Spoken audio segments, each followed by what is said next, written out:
അങ്ങനെ ഇന്നത്തെ വീഡിയോയിൽ ഇന്നത്തെ കുറച്ച് വിശേഷങ്ങളൊക്കെ കാണാം. വീടിൻ്റെ പണിയൊക്കെ കംപ്ലീറ്റ് കഴിഞ്ഞു കേട്ടോ. മുകളിലത്തെ റൂമിൻ്റെയും അപ്പർ ടെറസിൻ്റെയൊക്കെ പണി തീർന്നത് ഞാൻ കാണിക്കുന്നുണ്ട്. പിന്നെ എന്താണ് നിങ്ങളുടെ വിശേഷം? നിങ്ങൾക്ക് എല്ലാവർക്കും സുഖമാണെന്ന് വിചാരിക്കുന്നുണ്ട്.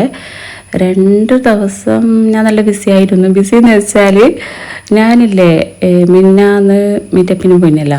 എനിക്കില്ല എവിടെയെങ്കിലും പുറത്തിറങ്ങിയാലില്ലേ ഈ കല്യാണ പരിപാടിക്കായാലും എന്ത് പരിപാടിക്കായാലും പുറത്തിറങ്ങിയാൽ 2 ദിവസം വരെ തല മൊത്തം ഇങ്ങനെ ഓഫായി കിടക്കും. നിങ്ങൾക്ക് കണ്ട അങ്ങനത്തെ ഒരു സ്വഭാവം കുറേ ആളെല്ലാം നമ്മൾ കാണുന്നില്ലേ, പിന്നെ കുറേ സംസാരിക്കലും ചെയ്യുന്നില്ലേ, അങ്ങനെ അത് തെച്ച് എൻ്റെ മൈൻഡിൽ ഇങ്ങനെ കിട്ടിക്കിടക്കും.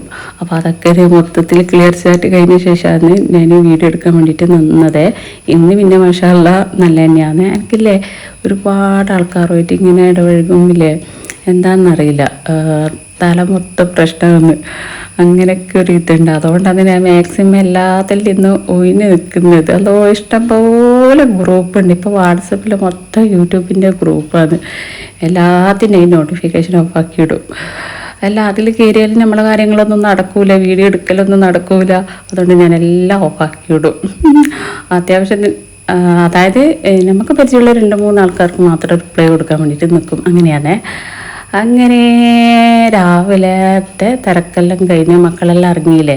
അപ്പോൾ കിച്ചണ് ചെറുതായിട്ടൊന്ന് ക്ലീനാക്കി എടുക്കാനുണ്ട്. ഈ മഴ സമയത്തില്ലേ ഇടയ്ക്കിടയ്ക്ക് ക്ലീനാക്കാനുണ്ടാവും. ഈ ഒരു 3-4 ദിവസം കൂടുമ്പോഴാണ് കബോർഡൊക്കെ മൊത്തത്തിൽ ഇങ്ങനെ തുടക്കുക. വെള്ളം നനച്ചിട്ട് തുടക്കൂല, കാലിൽ തുണി വെച്ചിട്ട് ഇങ്ങനെ തുടക്കുക ചെയ്യുക. സൈഡിലൊക്കെ ഉണ്ടാലും പൊടികളൊക്കെ ഉണ്ടാകും. പിന്നെ അതേപോലെ നമ്മൾ കുക്ക് ചെയ്യുമ്പോൾ പിന്നെ അതിലേക്ക് ആവശ്യമായിട്ടുള്ള സാധനങ്ങളൊക്കെ എടുക്കാൻ വേണ്ടിയിട്ട് ഡോറൊക്കെ തുറക്കുന്നുണ്ടല്ലോ, അപ്പോൾ പിടിച്ച കലയൊക്കെ ഉണ്ടാകും. അപ്പോൾ ഈ കലയൊക്കെ കാണണമെങ്കിൽ ഇങ്ങനെ സൂക്ഷിച്ച് നോക്കുക, അപ്പോൾ കാണാൻ പറ്റും അവിടെയൊക്കെ കലയുണ്ട് എന്ന്. അങ്ങനെയാണ് ഞാൻ ചെയ്യാറ്. പിന്നെ കല കണ്ടാൽ അത് രാത്രിയാണോ പകലാണോ കുക്ക് ചെയ്യുന്ന സമയത്താണോ അങ്ങനെയൊന്നുമില്ല, കല കാണുമ്പോൾ അപ്പം തുടക്കും എന്ന് വിചാരിച്ച് മൊത്തത്തിലൊന്ന് കബോർഡൊക്കെ തുടക്കട്ടെ ഇരുന്ന്. അങ്ങനെ ഇത് കഴിഞ്ഞിട്ട് വേണം എനിക്ക് മുകളിലേക്ക് പോകാൻ. റൂമിൻ്റെ പണി കഴിഞ്ഞതല്ലേ, അവിടെ കംപ്ലീറ്റ് പൊടി പിടിച്ചിട്ടുണ്ട്. ഡോറിനും പിന്നെ ജനലിനൊക്കെ നല്ലതുപോലെ പൊടിയുണ്ട്. ഞാൻ എല്ലാ ദിവസവും തുടക്കും കേട്ടോ. തുടച്ചാലേ എനിക്ക് സമാധാനം ഉണ്ടാവും. പിന്നെ ഇന്ന് പിന്നെ എല്ലാ പണിയും നടക്കുമെന്ന് അറിയില്ല. എന്താണെന്ന് വെച്ചാൽ 2-2:30 മണിയാകുമ്പോഴത്തേക്ക് ഞാനിത് നിർത്തി വെക്കും. എനിക്കിന്ന് ഒന്ന് പുറത്തേക്ക് പോകാനും ഉണ്ട്. പിന്നെ നിസ്കാരത്തിൻ്റെ സമയമാകുമ്പോഴത്തേക്ക് എന്തായാലും നമുക്ക് നിർത്തി വെക്കണം. അല്ലാതെ വെറും വീട് വൃത്തിയാക്കാൻ നിന്നാൽ പിന്നെ ഒരു കാര്യവും നടക്കൂല. അത് നമ്മൾ ഉച്ചയാകുമ്പോഴത്തേക്ക്, അതായത് ലോറിൻ്റെ നമുക്കൊരു 12:30 മണിക്കാറ്റില്ലേ. അപ്പോൾ എന്തായാലും 2:30 മണിൻ്റെ ഉള്ളിലെങ്കിലും നമ്മൾ നിസ്കരിക്കണം. നിസ്കാരം നമ്മൾ അങ്ങ് ലോറോ അസറൊന്നും ഒരിക്കലും ഒരുമിച്ചിട്ടാക്കാൻ പാടില്ല. ഇപ്പം പിന്നെ അങ്ങനെ ആരും ചെയ്യാറില്ല. ഈ ക്ലാസ്സിനെല്ലാം പോയാൽ ഉസ്താദ് പറയും സ്ത്രീകൾക്കുള്ളൊരു സുഖേടാണ് ലോറോ അസറല്ലോ ഒപ്പരം നിസ്കരിക്കൽ. പിന്നെ അസർ ബാങ്ക് കൊടുക്കുന്നത് വരെ അവർക്ക് പണിയായിരിക്കും. എന്നിട്ട് ബാങ്ക് കൊടുക്കുന്ന സമയത്ത് ഒറ്റ പാച്ചിലായിരിക്കും കുളിക്കാനും നിസ്കരിക്കാനും എല്ലാം ഒന്ന്. മുമ്പെല്ലാം പിന്നെ അങ്ങനെയല്ലേ, മുമ്പൊക്കെ ഞാനൊക്കെ അങ്ങനെ തന്നെയാണ്. ഇപ്പം പിന്നെ അങ്ങനെ നിൽക്കാറില്ലേ. ഇപ്പം പിന്നെ എങ്ങനെയായാലും കുഴപ്പമില്ല. അതായത് പണി തീർന്നാലും തീർന്നിട്ടില്ലെങ്കിലും ഞാൻ 2 മണിയാകുമ്പോഴത്തേക്ക് അവിടെ നിർത്തി വെക്കും. എന്നിട്ട് വേഗം പോവും. നമുക്ക് എന്താ പറയുക, നമ്മളെല്ലാം നാളല്ലെങ്കിൽ മറ്റന്നാളെങ്കിലും മരിച്ചിട്ട് പോകുന്ന ആൾക്കാരല്ലേ. എല്ലാത്തിനും നമ്മളെ കിച്ചണും നമ്മളെ വീടും നോക്കി നിന്നാലൊന്നും നടക്കില്ല. എല്ലാം വേണം, പക്ഷെ എല്ലാത്തിനൊരു സമയമുണ്ട്. അതന്നെ ആ സമയമാകുമ്പോഴത്തേക്കെല്ലാം തീർത്ത് വെക്കണം.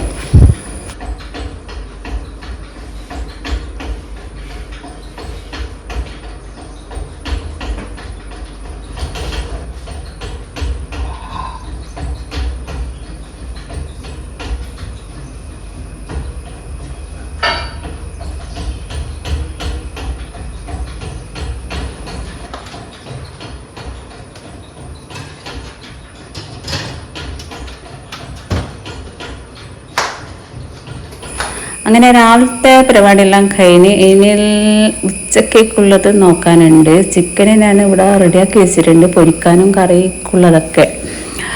അങ്ങനെ എന്ത് ചെയ്തേ, ഇനി നമുക്ക് നേരെ മുകളിലേക്ക് പോവാം. പിന്നെ കുറേ പേര് എന്നോട് ചോദിക്കുന്നുണ്ട്, നിങ്ങൾ കണ്ണൂർ എവിടെയാണ് എന്ന്. ഞാൻ കണ്ണൂർ വാരത്താണ്. പിന്നെ കുറേ പേർക്ക് സംശയമുണ്ട്, നിങ്ങൾ കണ്ണൂർ തന്നെയാണോ, നിങ്ങൾ എന്നെ ഇങ്ങനെ സംസാരിക്കുന്നതിന്. അതാണ് എനിക്കിപ്പോഴും മനസ്സിലാവാതെ. കണ്ണൂർ ജില്ലയിലുള്ള എല്ലാവരും ഒരേപോലെ സംസാരിക്കണമെന്നുണ്ടോ? അങ്ങനെയൊന്നുമില്ലല്ലേ. എനിക്ക് ഞാനാവാനല്ലേ പറ്റൂ. എൻ്റെ സംസാര രീതി ഇപ്പം മാറ്റാൻ പറ്റുമോ? അതൊന്നും മാറ്റാൻ പറ്റില്ല. അപ്പം ഞാൻ പണ്ടേ ഇങ്ങനെ തന്നെയാണ്. അങ്ങനെ എന്തെങ്കിലും അറിയാമോ, മുകളിലേക്ക് വന്നിട്ടുണ്ട്. മുകളിൽ എനിക്ക് 3 ബെഡ്റൂമാണ്. പണിയെല്ലാം കയറ്റിയപ്പോൾ 2 ദിവസമായി. പിന്നെ വെള്ളം നനക്കാനുണ്ടാകും. രാത്രി കിടക്കാൻ നേരത്ത് ഞാനിങ്ങനെ വെള്ളം നനക്കും. എന്നാൽ പിന്നെ രാവിലെ വെള്ളം നനക്കണ്ടാലോ. മക്കളെ പിന്നെ ഇവിടെ തുണി ആറിയിടും. അതുകൊണ്ട് അയലെല്ലാം കഴിക്കണം. ഞാൻ പറഞ്ഞിട്ടുണ്ട് മക്കളോട്, ഇന്ന റൂമിൽ തുണി ആറിയിടാൻ പാടില്ല.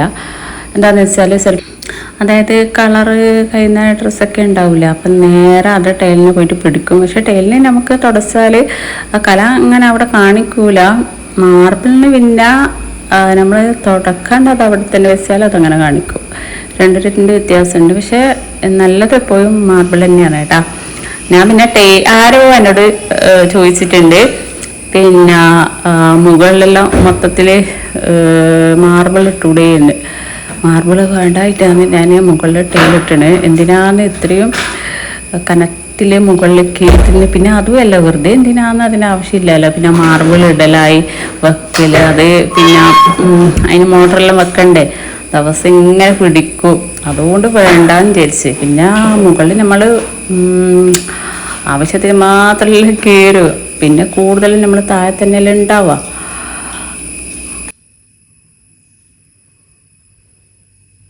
ഇഷ്ടം പോലെ പണി കിടക്കുന്നുണ്ട്. പെയിനെൽ വലിക്കാനുണ്ട്. പിന്നെ സീലിങ്ങിൻ്റെ ഒന്നും ഇപ്പം ചെയ്യുന്നില്ല, ഇൻഷാ അള്ളാ കുറച്ച് കേട്ടും വിചാരിച്ച്. പിന്നെ എന്താണെന്ന് വെച്ചാൽ പിന്നെന്താ, പെയിൻറ്റ് വലിക്കാൻ അത് ചെയ്താൽ കാണാനൊരു വൃത്തി ഉണ്ടാവും. ഇനി നമുക്ക് നേരെ പുറത്തേക്ക് പോവാം. ഓപ്പൺ ടെറസിൽ ഞാൻ ഈ ഒരു കളറാണ് ഫ്ലോറിന് പിരിച്ചത്. എങ്ങനെയുണ്ട് എന്നുള്ളത് നിങ്ങൾ കമൻ്റ് ആക്കണേ. പെട്ടെന്ന് അങ്ങനെ ചളിയൊന്നും എടുത്ത് കാണിക്കൂല. ചളിയൊന്നും അങ്ങനെ ഉണ്ടാവില്ല. അപ്പം എന്നാലും ഇതിങ്ങനെ സൈഡ് അങ്ങനെ ആയതുകൊണ്ടില്ലേ, ചപ്പൊക്കെ നേരെ ഇങ്ങോട്ടേക്കാന്ന് വന്ന് വീഴുക.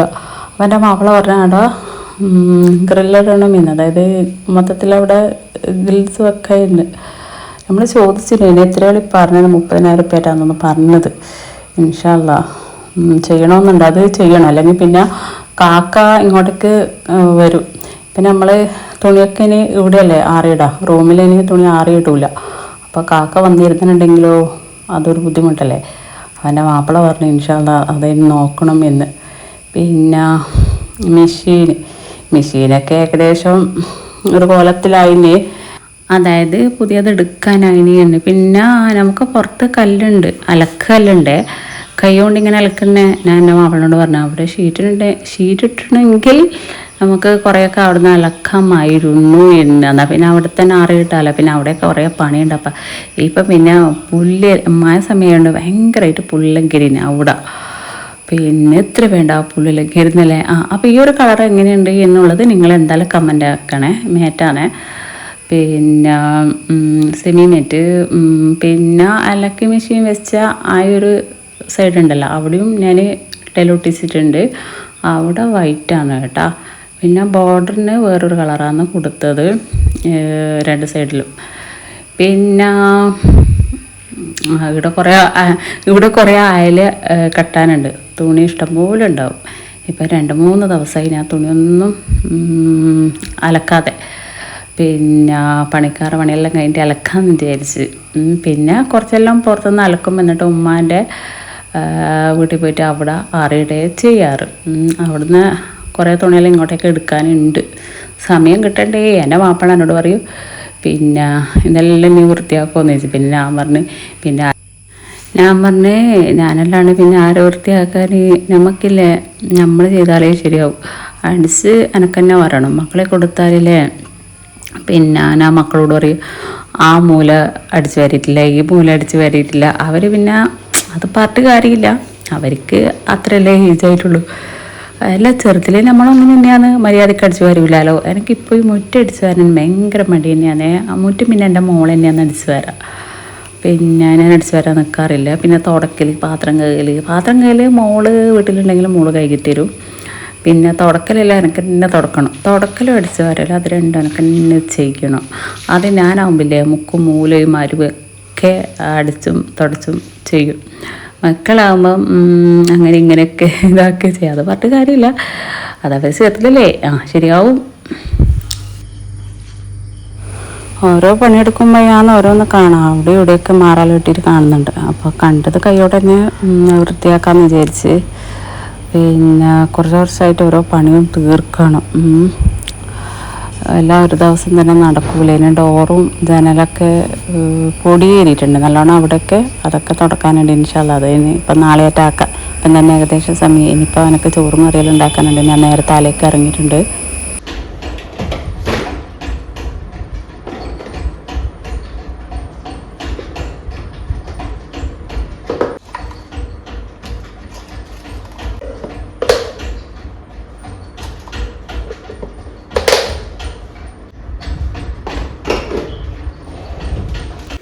കറിയാണ് ഞാൻ ഫസ്റ്റ് ഉണ്ടാക്കാൻ പോകുന്നത്. നെയ്ച്ചോറ് പിന്നെ ആ ചൂടോടെ തന്നെ കഴിക്കാമല്ലോ. അത് കറി ഉണ്ടാക്കി കഴിഞ്ഞിട്ട് ഉണ്ടാക്കാൻ വിചാരിച്ച് വെളിച്ചെണ്ണ ചേർത്ത് കൊടുത്ത ശേഷം ചുവന്ന മുളക്, ചെറിയ ജീരകം, പിന്നെ വട്ട, ഗ്രാമ്പ്, ഏലക്കായ്, ബീഫ് ഇതൊക്കെ അതിലേക്ക് ഇട്ട് കൊടുക്കുക. ഇഞ്ചി വെളുത്തുള്ളി പേസ്റ്റ്, ആവശ്യത്തിനുള്ള സവാള എടുക്കുക.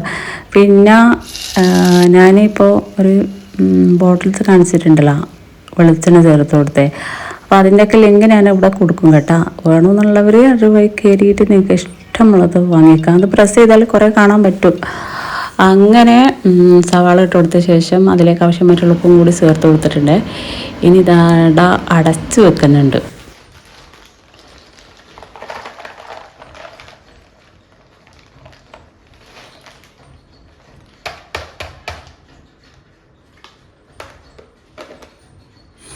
ആ ഒരു സമയം കൊണ്ട് ഞാൻ തേങ്ങ ചിരണ്ടാൻ പോയി. അത് മിക്സിലേക്ക് മാറ്റിയിട്ട് ഒരു 5-8 അണ്ടിപ്പരിപ്പും കൂടെ തന്നെ ഒരു പച്ചമുളക്, അല്പം കറിവേപ്പില, ലേശം വെല്ലുള്ളി, അങ്ങനെ അത് അരച്ചെടുക്കാൻ പാകത്തിന് വെള്ളം കൂടി ചേർത്തിട്ട് ഞാൻ അത് അവിടെ മാറ്റി വെക്കുന്നുണ്ട്. ഇനി നേരെ ഇങ്ങോട്ടേക്ക് വന്നിട്ടുണ്ട്. അതിലേക്ക് 2 തക്കാളി അരിഞ്ഞതാണ് ഞാൻ ഇട്ട് കൊടുക്കുന്നുണ്ട്. എന്നിട്ട് തക്കാളി നല്ലോണം ഉടഞ്ഞ ശേഷം ഇതിലേക്ക് ചിക്കൻ ഇട്ട് കൊടുക്കുന്നുണ്ട്. ചിക്കനിൽ ഞാൻ ഉപ്പും മുളക് പൊടിയും ചേർത്ത് വെച്ചിട്ടുണ്ട് അരമണിക്കൂർ മുൻപ്. ഇതിന് പൊടികളൊക്കെ ഇട്ട് കൊടുക്കുക. കുരുമുളക് പൊടിയും, മുളക് പൊടിയും, മഞ്ഞൾപ്പൊടി, ആവശ്യത്തിനുള്ള മല്ലിപ്പൊടി ഇത്രയും ചേർത്ത് കൊടുത്ത ശേഷം ഇത് നല്ലോണം ഒന്ന് മിക്സാക്കി എടുക്കണേ. എന്നിട്ട് പാകത്തിനുള്ള വെള്ളം ചേർത്ത് കൊടുക്കുക. ചിക്കനൊന്ന് കുക്കായി വരണ്ടേ. അങ്ങനെ അതവിടെ ഞാൻ അടച്ച് വെച്ചിട്ടുണ്ട്. അതിനുശേഷം അരപ്പ് റെഡിയാക്കാം.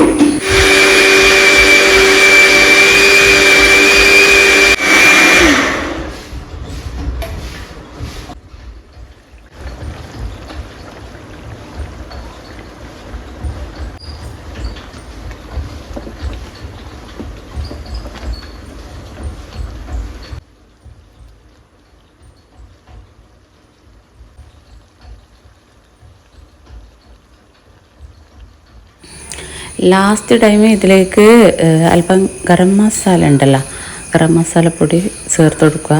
കറി അടിപൊളി ടേസ്റ്റാണ്. അപ്പത്തിൻ്റെ കൂടെ, നൂൽപുട്ടിൻ്റെ കൂടെ, പത്തിരിൻ്റെ കൂടെ, പത്തലിൻ്റെ കൂടെ, പിന്നെ നെയ്ച്ചോറ് എല്ലാത്തിനും അടിപൊളിയാണ് കേട്ടോ. എന്തായാലും നിങ്ങൾ ഉണ്ടാക്കി നോക്കണേ.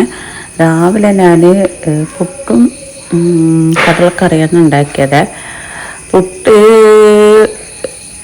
രാവിലെ ഉണ്ടാക്കിയത് ഞാനത് ഇതിൽ കൊടുക്കുന്നുണ്ട് കേട്ടോ. രാവിലെ അങ്ങനെ എന്ത് ചെയ്തേ, ഈ കടലക്കറി ബാക്കി വന്നിട്ടുണ്ടായിരുന്നു. അത് ഞാൻ ഈ ഒരു ബോക്സിലേക്ക് മാറ്റുന്നുണ്ട്. പിന്നെ ഈ ഒരു കുക്കറുണ്ടല്ലോ, ഈ ഒരു കുക്കർ എൻ്റെ കയ്യിൽ കുറേ കൊല്ലത്തോളമായി, ഏകദേശം ഒരു 3-4 വർഷത്തോളമായി. ആദ്യമായിട്ടാണ് ഇങ്ങനൊരു കുക്കർ എന്താ പറയുക കംപ്ലൈൻറ്റ് വരാണ്ട് ആദ്യമായിട്ടാണ് ഇങ്ങനെ നിൽക്കുന്നത്. അപ്പോൾ ഇതിൻ്റെ ലിങ്ക് ഞാൻ വേണമെന്നുള്ളവർക്ക് പിന്നെ ഈ താല് കൊടുക്കുന്നുണ്ട്. നിങ്ങൾക്കത് പോയി കയറിയിട്ട് വാങ്ങിക്കേട്ടാ. കുക്കർ മാത്രമല്ല, പല സാധനങ്ങളും വീട്ടിലേക്കുള്ള പല സാധനങ്ങളും അല്ലെങ്കിൽ കെരിയാലിൽ കാണാൻ പറ്റും. വാങ്ങിച്ച് നോക്ക്. ഷോപ്പിൽ നിന്ന് വാങ്ങുന്നതിനെക്കാട്ടും റേറ്റ് കുറവിനാണ് നിങ്ങൾക്ക് കിട്ടുക. ഫ്ലിപ്കാർട്ടിൻ്റെ ലിങ്കാണ് ഞാൻ കൊടുക്കാം കേട്ടോ. വാങ്ങി നോക്കിക്കോ, നല്ല സാധനങ്ങളാണ്.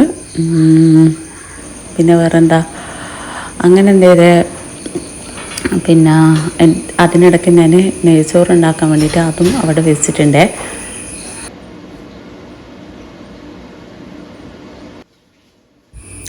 അപ്പോൾ ഇതിൻ്റെ ഇടയിൽ കൂടി ഞാൻ കുറച്ച് പാത്രങ്ങൾ കഴുകി എടുക്കുന്നുണ്ട്. കുക്കിങ്ങിന് ആവശ്യത്തിനും നമ്മൾ ഓരോ പാത്രങ്ങൾ വലിക്കുമല്ലോ. വലിച്ചു കഴിഞ്ഞാൽ എല്ലാ പാത്രങ്ങളും ലാസ്റ്റ് കഴുകാം എന്ന് വിചാരിച്ച് നിന്നാലില്ലേ ഒരുപാടാവും. ആ പാത്രങ്ങൾ കാണുമ്പോൾ തന്നെ നമുക്ക് പേടിയാവും, അല്ല ഇത് ഫുള്ള് കഴുകി എടുക്കണ്ടേന്ന്. അതുകൊണ്ട് ഞാൻ അങ്ങനെ വെക്കാറില്ല. ഓരോ പാത്രങ്ങളാവുന്നേനോ പെട്ടെന്ന് തന്നെ കഴുകി അവിടെ വെക്കും, വെറുതെ ഇരിക്കണ്ടല്ലോ. എന്നെങ്കിലേ നമുക്ക് പെട്ടെന്ന് നമ്മളെ എല്ലാ പണികളും തീർക്കാൻ പറ്റും. കുക്കിങ്ങിൻ്റെ പണി കഴിയുമ്പോഴത്തേക്ക് ക്ലീനിങ്ങിൻ്റെ പണിയും അതോടൊപ്പം കഴിഞ്ഞിട്ടുണ്ടാക്കും.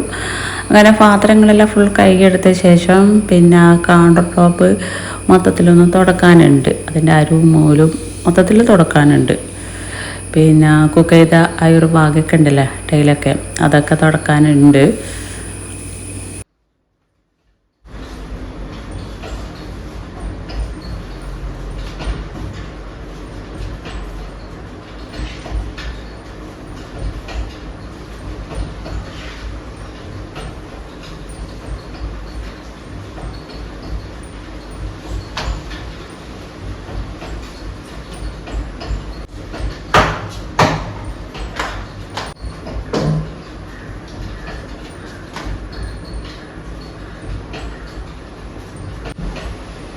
ഈ ഒരു കബോർഡിൻ്റെ അകത്ത് ഞാൻ അങ്ങനെ ഒരുപാട് പാത്രങ്ങളൊന്നും വെച്ചിട്ടില്ല. അത്യാവശ്യം മാത്രമുള്ളതേ വെച്ചിട്ടുള്ളൂ. എനിക്ക് പിന്നെ സ്റ്റോർ റൂമിലൊക്കെ ഉണ്ട്. അതുകൊണ്ട് പാത്രങ്ങളൊക്കെ ഞാൻ കൂടുതൽ അങ്ങോട്ടാണ് വെച്ചിട്ടുള്ളത്. പിന്നെ ഇവിടെയൊക്കെ അങ്ങനെ ഒന്നുമില്ല, അങ്ങനെ തന്നെ പറയുക. അപ്പം ഞാൻ ഇതെല്ലാം ഇടയ്ക്കിടയ്ക്ക് തുറന്ന് നോക്കും. ഒന്നും വെക്കുന്നൊന്നുമില്ല, എന്നാലും തുറന്ന് നോക്കും എന്തെങ്കിലും അതിൻ്റെ അകത്തുണ്ടോ, വൃത്തിയാക്കാനൊക്കെ ഉണ്ടോ നോക്കാൻ വേണ്ടിയിട്ട് തുറന്ന് നോക്കും. പിന്നെ കൂടുതലൊന്നും ഞാൻ അതിൻ്റെ അകത്ത് വെച്ചിട്ടില്ല. പിന്നെ കിച്ചണിലും സ്റ്റോർ റൂമിലൊക്കെ ഉണ്ടല്ലോ കബോർഡിൽ, അതുകൊണ്ട് കൂടുതൽ അങ്ങോട്ടൊക്കെ ഉള്ളത്. പിന്നെ പാത്രം കഴുകുന്ന ഈ ഒരു ഇവിടെ ഉണ്ടല്ലോ സിങ്കിൻ്റെ ഇവിടെ, ഇതിൻ്റെ അടിയിലൊക്കെ പിന്നെ ഡെയിലി എടുക്കുന്ന പാത്രങ്ങളൊക്കെ ഇതിൻ്റെ അടിയിലാണ് വെക്കാറ് കേട്ടോ. അങ്ങനെ ഞാൻ എന്ത് ചെയ്തേ, നല്ല വിശപ്പുണ്ട് എനിക്ക്. അപ്പം ഞാൻ വിചാരിച്ച് ചോറ് തിന്ന് കഴിഞ്ഞിട്ടാകുമ്പോൾ കുളിക്കാനും നിസ്കരിക്കാനൊക്കെ പോകുമായിരുന്നു. നല്ല വിശപ്പ്. വീഡിയോയിൽ എടുത്ത് കഴിയുമ്പോഴത്തേക്ക് നമ്മൾ ഒരു വകയാകും.